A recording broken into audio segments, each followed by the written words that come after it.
વાવથરા જિલ્લાના સરહદી વિસ્તારમાં ચોમાસા દરમિયાન સર્જાતી પાણી ભરાવાની સમસ્યાને લઈને વિધાનસભાના અધ્યક્ષ શંકર ચૌધરીએ ચારડા ખાતે મહત્વનું નિવેદન સામે આવ્યું છે। શંકર ચૌધરીએ જણાવ્યું હતું કે સરહદી વિસ્તારમાં હવે પાણી ભરાવાની સમસ્યા નહીં રહે અને આગામી સમયમાં પાણીની તકલીફ પણ નહીં પડે। પાણી ભરાવાની સમસ્યાના કાયમી ઉકેલ માટે સરકાર દ્વારા હજારો કરોડો રૂપિયાની જોગવાઈ કરવામાં આવી હોવાનું તેમણે જણાવ્યું હતું। તેમણે વધુમાં કહ્યું કે સરહદી વિસ્તારના લોકો માટે લાંબા સમયથી પાણી ભરાવાની સમસ્યા એક મોટો પ્રશ્ન રહ્યો છે। આ સમસ્યાના ઉકેલ માટે સરકાર દ્વારા જરૂરી મંજૂરી આપવામાં આવી છે અને આગામી સમયમાં આ દિશામાં મોટા પાયે કામગીરી હાથ ધરવામાં આવશે।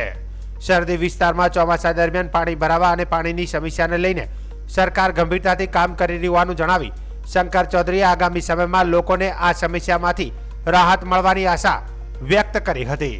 વરસાદી પાણી ભરાઈ રહે છે અને એના કારણે જમીનમાં ક્યાંક ખારાશ આવે છે, ક્યાંક તકલીફો થાય છે, એનો ઉકેલ કરવા માટે જરૂર પડે તો 1000-2000 કરોડ રૂપિયા ખર્ચીને પણ આ જ વર્ષમાં એનું પ્લાનિંગ આખું આપણે કરીએ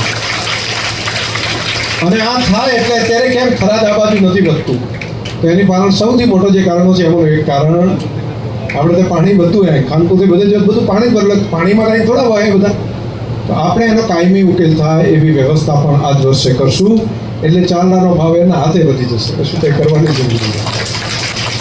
ચારડા ગામનો તો છે પણ એની જમીનની કિંમતે વધી જાય તો આ વ્યવસ્થા પણ આપણે ભેગા રહીને કરીએ, દરેકનું કલ્યાણ થાય, દરેકનું ભલું થાય।